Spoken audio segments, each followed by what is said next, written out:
ಅನ್ನುವಂಥದ್ದು. ಅದಕ್ಕಾಗಿ ಅದನ್ನು ಸೊಸೈಟಿ ಹಣದಲ್ಲಿ ಮಾಡಿದ್ರಿ. ನೀವು ಅವರು ವೈಯಕ್ತಿಕ ದುಡ್ಡು ಮಾಡ್ಕೊಂಡು ಅವರು ಕಂಪನಿ ಮಾಡ್ಕೊಂಡು ಮಾಡಲಿ. ಅಲ್ಲಿ ಕಂಪ್ನಿಯವರು ಸಹಿತ ಅನೇಕ ರೂಲ್ಸ್ ಆ್ಯಂಡ್ ರೆಗ್ಯುಲೇಷನ್ಸ್ ಇದೆ, ಅದನ್ನು ಫಾಲೋ ಮಾಡ್ಕೊಂಡು ಹೋಗ್ರಿ. ಒಬ್ಬ ಕಾರ್ಪೊರೇಟರ್ ಆಗಲಿ, ಇಲ್ಲಂತಲ್ಲ ಈ ದೇಶದಲ್ಲಿ ಕಾರ್ಪೊರೇಟ್ಗಳು ಇವತ್ತು ಅರ್ಥ ಮಾಡ್ತಾ ಇದ್ದಾರೆ. ಕಂಪ್ನಿ ಕಟ್ಟೋದು, ಒಂದು 2 ವರ್ಷ ನಡಿಸಂಗೆ ಮಾಡೋದು, ಲಾಸ್ ತೋರಿಸೋದು, ಇದು ಆಸ್ತಿಯನ್ನು ಮಾರ್ಕೊಂಡ್ರೆ ಅವ್ರಿಗೆ ಅರ್ಧ, ಪಾರ್ಟಿ ಫಂಡ್ ಅರ್ಧ. ಇದನ್ನು ನಾವು ನೋಡ್ತಾ ಇದ್ದೀವಿ. ಅಂದ್ರೆ ನಮ್ಮ ದೇಶ ಅಭಿವೃದ್ಧಿ ಆಗಬೇಕಾಗಿದೆ ಶಿಕ್ಷಣ ಕ್ಷೇತ್ರದಾಗ. ಅದನ್ನು ಒಳ್ಳೆ ಕೆಲಸ ಮಾಡ್ತಾ ಇದ್ದಾರೆ. MBBS BE ಸೀಟ್ ಸಿಗ್ತವೆ. ಅದು ಯಾರಿಗೆ? ದುಡ್ಡು ಕೊಟ್ಟವ್ರಿಗೆ. ಕೇವಲ ಮೆರಿಟ್ ಮೇಲನ ಎಷ್ಟು ಮಂದಿ ಕೊಡ್ತಾರೆ ಅನ್ನೋದು ಇವತ್ತು ಸಮಸ್ಯೆ ಅದ. ಯಾಕೆ ಕೊಡ್ಲಿಕ್ಕೆ ಸಾಧ್ಯನೇ ಇಲ್ಲ ಅನ್ನುವಂಥ ಮಾತು. ನಡಿಬೇಕಲ್ರಿ ಅದು ಅಂತ ಹೇಳ್ತಾರೆ. ಅದು ನಡಿಬೇಕಾದ ದುಡ್ಡು ನಾವು ತೊಗೊಳ್ಳಬೇಕಾಗ್ತದೆ ಅಂತ ಹೇಳ್ತಾರೆ. ಅಂದ್ರೆ ಗೌರ್ಮೆಂಟ್ ನಮಗೇನು ಕೊಡೋದಿಲ್ಲ, ನಾವು ತೊಗೊಳ್ತೀವಿ. ಆದರೂ ಗೌರ್ಮೆಂಟ್ ಏನು ಸಹಕಾರ ತೊಗೊಳ್ತಿರ್ತಾರೆ. ಈಗ ಇಲ್ಲಿವರೆಗೆ ಗೌರ್ಮೆಂಟಿಂದ ಸಹಾಯ ಸಹಕಾರ ತೊಗೊಂಡಿಲ್ವ ಇವರು KLE ಅವರು?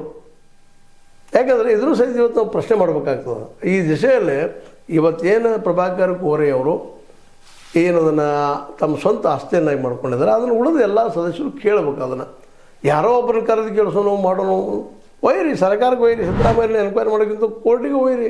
ಕೋರ್ಟ್ನ ಚಾಲೆಂಜ್ ಮಾಡಿರಿ. ಅದನ್ನು ಕೋರ್ಟ್ ಅದಲ್ಲ ನಮ್ಮ ನ್ಯಾಯಾಂಗದ ಹೋರಾಟ ಮಾಡಿರಿ. ಒಂದು 4 ದಿನ ಕುಡ್ಕೊಂಡು ನೀವು ನಿರ್ದೇಶಕರು ಮತ್ತು ಅಲ್ಲಿದ್ದ ಸದಸ್ಯರು ನಿಶ್ಚಿತವಾಗಿಯೂ ಅಲ್ಲಿ ಯಾಕೆ ಬಂದ್ರೆ ಸಂವಿಧಾನ ವಿರೋಧಿ ಆದಂತಹ ಯಾವುದೇ ರಿಜಿಸ್ಟ್ರೇಷನ್ ಇದ್ದರೂ ಸಹಿತ ಅದು ಕ್ಯಾನ್ಸಲ್ ಆಗ್ತದೆ.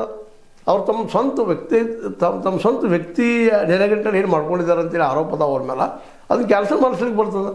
ಆದರೆ ನೀವು ಎಲ್ಲ ಗಟ್ಟಿಯಾಗಿ ಪ್ರಶ್ನೆ ಮಾಡ್ಬೇಕು. ಅದನ್ನು ಪ್ರಶ್ನೆ ಮಾಡೋದು ಬಿಟ್ಟು ಏನು ಲಿಂಗಾಯತರಲ್ರಿ ಬೇಡ ಇನ್ನುಳಿದವ್ರಲ್ರಿ ಎಲ್ಲ ಪ್ರಶ್ನೆ ಮಾಡಿರಿ, ಅದು ಸಾರ್ವಜನಿಕಗೊಳಿಸ್ರಿ, ಮತ್ತು ಎಲ್ಲರೂ ಪ್ರಾಮಾಣಿಕವಾಗಿ ವರ್ಕ್ ಮಾಡಿರಿ. ಆ ದುಡ್ಡು ಬಂದಿದ್ದ ದುಡ್ಡು ಅದಕ್ಕೆ ಹಾಕಿರಿ. ಜೊತೆಗೆ ನಮ್ಮಲ್ಲೇ ಸಂಶೋಧನೆ ನಡೀಲಿ. ಮೆಡಿಕಲ್ ಫೀಲ್ಡ್ದಾಗಲಿ, ಇಂಜಿನಿಯರಿಂಗ್ ಫೀಲ್ಡ್ದಾಗಲಿ ಸಂಶೋಧನೆ ನಡೆಯುವಂಥ ಕೆಲಸ. ಯಾಕಂದರೆ ಯಾವುದೋ ಒಂದು ರೀತಿ ಪ್ರೈವೇಟ್ ಕಂಪ್ನಿನ ಆದಂಗೆ ಆಗ್ಯದ. ಸೊಸೈಟಿ ಹೆಸರೊಳಗೆ ಅಂದ್ರೆ ಸೊಸೈಟಿ ಅಂಡರ್ದಾಗ ಇರಬೇಕು ಅದು. ಯಾಕಂದ್ರೆ ಸರ್ಕಾರದ ಸೌಲಭ್ಯ ಪಡಿಸುವಾಗ ಮತ್ತದಕ್ಕೂ ಏನೋ ಕಾರಣಕ್ಕೆ ಅದನ್ನು ಸೊಸೈಟಿ ಅಂಡರ್ದಲ್ಲಿ ಹಾಕ್ಕೊಂಡು ನಡೀತಾ ಇದ್ದಾರೆ. ಆದರೆ ಸರ್ಕಾರ ಸವಲತ್ತು ತೊಗೊಂಡಾಗ ಮತ್ತು ಸರ್ಕಾರ ಸವಲತ್ತು ಕೊಡೋ ಮುಂದೆ ಅಲ್ಲಿ ಕಮಿಷನ್ ಹೊಡಿತಾರೆ ಅನ್ನೋ ಆರೋಪಗಳಿದ್ದಾವೆ. ಆ ಮಾತು ಬೇರೆ. ಆದರೆ ಇಲ್ಲಿ ಪ್ರಾಮಾಣಿಕವಾಗಿ ನಾವು ಮಾತಾಡೋದೇನಪ್ಪ ಅಂದ್ರೆ, ಪ್ರಾಮಾಣಿಕವಾಗಿ ಕೊಟ್ಟಾಗ ಪ್ರಾಮಾಣಿಕವಾಗಿ ಸಂಶೋಧಕರಿಗೆ ಮತ್ತು ಇನ್ನುಳಿದವರಿಗೆ, ಅದರಲ್ಲಿ ಮೆಡಿಕಲ್ ಫೀಲ್ಡ್ ಆಗಿರ್ಬೋದು, ಇಂಜಿನಿಯರಿಂಗ್ ಫೀಲ್ಡ್ ಆಗಿರ್ಬೋದು, ಸಾಕಷ್ಟು ಸಂಶೋಧನೆ ಆಗಬೇಕಾಗಿದೆ. ಇವತ್ತು ಅವ್ರಿಗೆ ಅನುಕೂಲ ಮಾಡಿಕೊಡುವಂಥದ್ದು, ಪ್ರತಿಭೆಗೆ ಅನುಕೂಲ ಮಾಡಿಕೊಡುವಂಥದ್ದು.